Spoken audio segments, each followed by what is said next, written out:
द्रौपदी से कहा कि भाग्यवान पुत्र को जन्म दे, भाग्यवान पुत्र को जन्म देना। क्यों?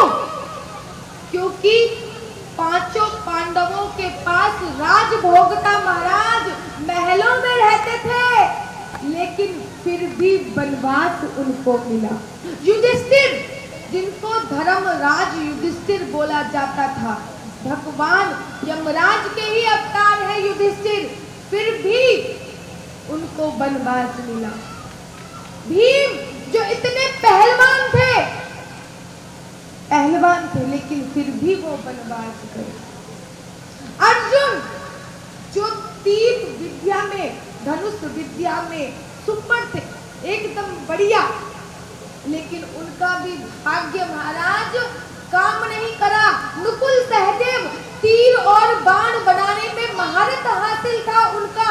सहदेव के पास शास्त्र विद्या इतनी अच्छी थी कि अच्छों को उन्होंने पछाड़ रखा था, लेकिन फिर भी उनके पास, पांचों पुत्रों के पास बल, धन, दौलत, शक्ति, सुंदरता, पांचों पांडवों के पास सब कुछ था, लेकिन क्या नहीं था? भाग्य नहीं था। भाग्य तभी जब पांचों पांडवों का विवाह हुआ तो द्रौपदी से माता कुंती ने बोला, भाग्यवान पुत्र को जन्म देना, क्योंकि भाग्य से बढ़कर कुछ चीज नहीं हो सकती। तभी द्रौपदी ने पूछ लिया, हे मैया, क्या ऐसा नहीं हो सकता कि हमारे भाग्य को बदला जा सके? ऐसा नहीं हो सकता कि भाग्य को बदला जा सके? तभी कुंती ने बोला कि भाग्य को तो बस एक ही जना बदल सकता है, और वो है साक्षात बिहारी जी, भगवान कैलाशपति जी। क्योंकि जब कृष्ण पांडवों के साथ मिले तब जाके उन्हें सफलता हासिल हुई, उससे पहले उन्हें सफलता हासिल नहीं हुई। और भगवान से उनको मिलाया किसने था? गुरु ने। गुरु की महिमा बहुत अपरंपार होती है महाराज। गुरु की महिमा का बखान नहीं कर सकते हैं। अगर गुरु की महिमा के बारे में जानना है ना, तो विवेकानंद जी को पढ़ लीजिए। 36 साल की उम्र में उन्होंने विदेशों में अपने ज्ञान का पंचम लहरा दिया था विवेकानंद जी ने। वो उनके गुरु की ही महिमा थी।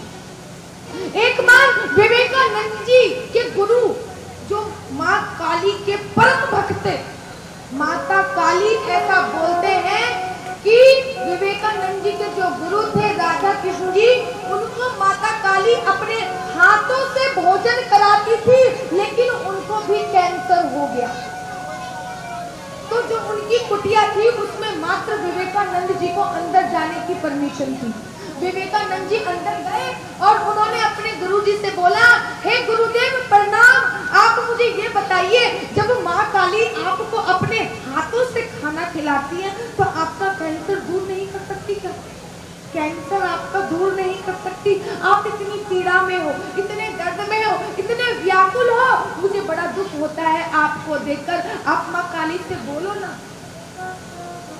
तब विवेकानंद जी के गुरु ने बोला कि जो मेरे भाग्य में लिखा है उसे मुझे इस जन्म में भुगतना है, नहीं तो अगले जन्म में भुगतना है। इससे अच्छा मैं इसी जन्म में भुगत लूं।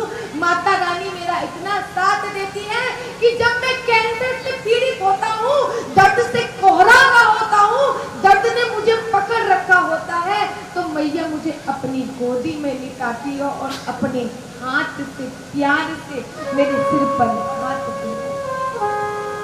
आपके भाग्य में जो लिखा है आपको प्राप्त करना ही है, लेकिन अगर आप भगवान की शरण में आ जाओगे तो जो दुख का रास्ता है ना, वो आपको दिखेगा नहीं, वो भी कटता हुआ आराम से चला जाएगा।